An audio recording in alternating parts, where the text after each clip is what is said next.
Nous avons appris tout à l'heure, en début de séance, par le représentant d'un groupe important, le premier groupe de la majorité, que nous étions à nouveau, je le cite, dans une situation de blocage. En réalité, ce matin, je pense que vous l'avez entendu et que vous l'avez vu, l'agglomération est bloquée, mais pas seulement dans cette salle.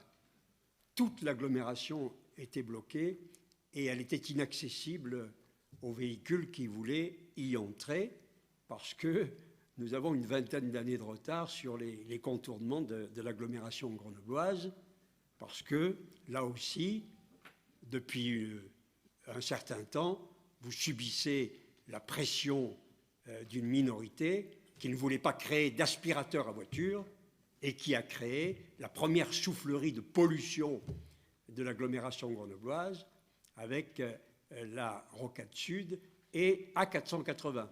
Donc c'est un blocage que je voulais aussi évoquer pour toutes celles et tous ceux qui ce matin ne pouvaient ni entrer ni sortir de l'agglomération dont vous avez fait la quatrième la plus embouteillée de France, et je pense que nous sommes en ce moment en train de progresser encore dans ce domaine.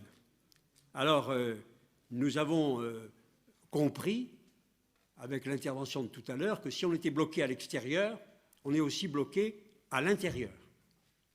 Alors, Monsieur le Président, comme président d'un groupe de la minorité, effectivement, de l'opposition, on peut quand même vous donner un conseil. Mais larguez les amarres.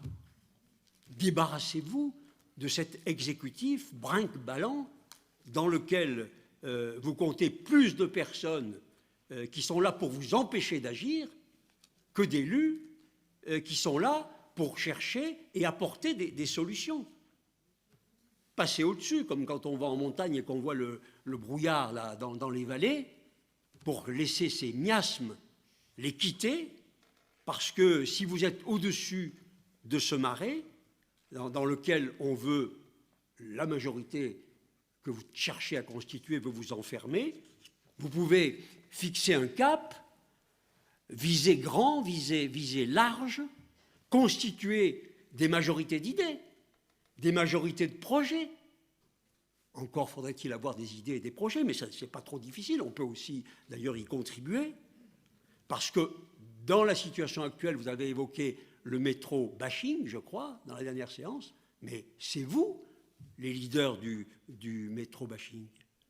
Vous êtes en train d'indiquer que vous recherchez encore la confiance d'élus auxquels vous ne pouvez pas faire confiance, parce qu'ils, vous l'avez dit vous-même, ils ont trahi leurs engagements, et ils n'ont aucun intérêt pour notre territoire. Seuls comptent leur pouvoir et leur clan, parce que les citoyens lambda qu'on évoque, on sait le rôle qu'ils jouent, et depuis longtemps, dans cette majorité. Ils viennent de reconnaître, si j'ai bien entendu ce qui a été exprimé, qu'ils mettaient en péril, c'est le terme, ce sont les termes, l'institution métropolitaine. C'est-à-dire qu'ils vous placent en sursis pour que vous n'ayez aucune autorité et que toutes vos décisions, celles que le peu que vous allez pouvoir prendre, soient mises en doute. Moi, je vous demande de mettre fin à cette situation tout de suite, de ne pas attendre, parce que nous avons trop attendu.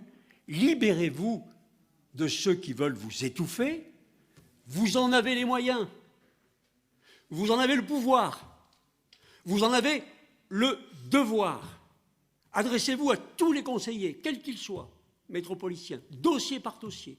Je suis convaincu qu'ils répondront présents pour faire démarrer enfin notre métropole, qui est en train d'étouffer sous la pression d'un clan qui, de fait, n'a pas accepté la démocratie parce qu'il n'a pas accepté votre élection. Eh bien, il faut, c'est votre devoir, et c'est notre souhait, et nous sommes prêts à nous y associer, c'est votre devoir d'y mettre fin.